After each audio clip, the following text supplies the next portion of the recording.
নমস্কার বন্ধুরা, আজকে কিন্তু আমার লাল লাল ঝালঝাল গাড়ি নিয়ে চলে এসেছি শান্তিপুরের কুন্ডু টেক্সটাইল থেকে শাড়ি কিনতে। সঙ্গে কিন্তু রিয়াও চলে এসেছে। বেরিয়ে পড়ো। পুজোর আগে আজকে আরও একবার শান্তিপুরে, তাই তো? এর পাশে সোনা বাবাও চলে এসছে, মাও চলে এসছে। সোনা বাবা কিন্তু এখন খাওয়া দাওয়া করলো। তো আজকে আমরা যাব শান্তিপুরে পুজোর শপিং করতে, কুন্ডু টেক্সটাইলে। চলো। শুনেছি নাকি খুবই অল্প দামে ভালো ভালো শাড়ি পাওয়া যায়। চলুন আজকে সেই স্টকগুলো আপনাদের সঙ্গে রিভিল করব, তাই তো? একদম।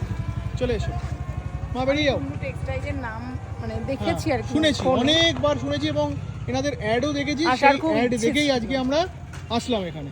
চলো, যদি ভালো লাগে একেবারে গাড়ি ভর্তি করে কিন্তু শাড়ি কিনে নিয়ে যাবো। তবে